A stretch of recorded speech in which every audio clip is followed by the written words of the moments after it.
মধ্যপ্রাচ্যে চলমান উত্তেজনার প্রেক্ষাপটে মুসলিম বিশ্বের দেশগুলোকে খোলা চিঠি দিয়েছেন ইরানি নিরাপত্তা প্রধান আলী লারিজানি।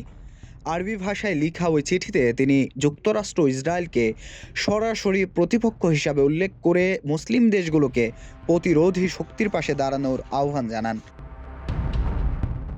এছাড়াও চিঠিতে লারিজানি দাবি করেন, মধ্যপ্রাচ্যের চলমান সংঘাত একদিকে যুক্তরাষ্ট্র ইসরায়েল এবং অন্যদিকে প্রতিরোধী শক্তির মধ্যে সীমাবদ্ধ।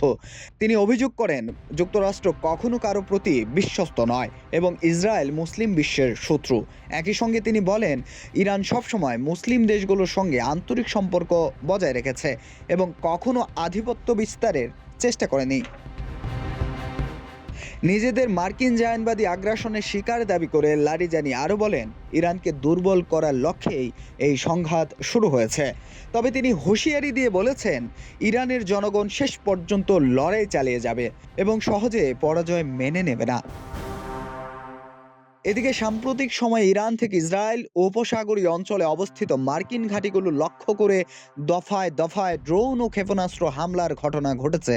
এর প্রেক্ষিতে উপসাগরীয় 6 দেশ সৌদি আরব, কাতার, কুয়েত, বাহরাইন, সংযুক্ত আরব আমিরাত ও ওমান তীব্র নিন্দা জানিয়েছে এবং আঞ্চলিক স্থিতিশীলতা নিয়ে উদ্বেগ প্রকাশ করেছে। অন্যদিকে তুরস্ক ও পাকিস্তান সহ বেশ কয়েকটি দেশ প্রতিক্রিয়া জানিয়ে উত্তেজনা কমানোর আহ্বান জানিয়েছে। বাংলাদেশও শান্তিপূর্ণ সমাধানের উপর গুরুত্ব আরোপ করেছে। আঞ্চলিক সম্পর্ক বিশ্লেষকদের মতে, লারিজানির এই খোলা চিঠি মূলত একটি কৌশলগত পদক্ষেপ। এর মাধ্যমে ইরান মুসলিম বিশ্বে সমর্থন জোগানোর পাশাপাশি যুক্তরাষ্ট্র ইসরায়েল জোটকে কূটনৈতিকভাবে চাপে ফেলতে যাচ্ছে। তবে বাস্তবতায় মুসলিম বিশ্ব এখনও বিভক্ত।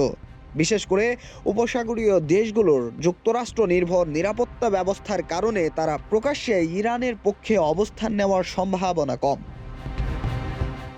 বিশ্লেষকরা আরও মনে করছেন, এই ধরনের আহ্বান আঞ্চলিক উত্তেজনা আরও বাড়াতে পারে এবং মধ্যপ্রাচ্যে দীর্ঘমেয়াদী অস্থিরতার ঝুঁকিও তৈরি করতে পারে।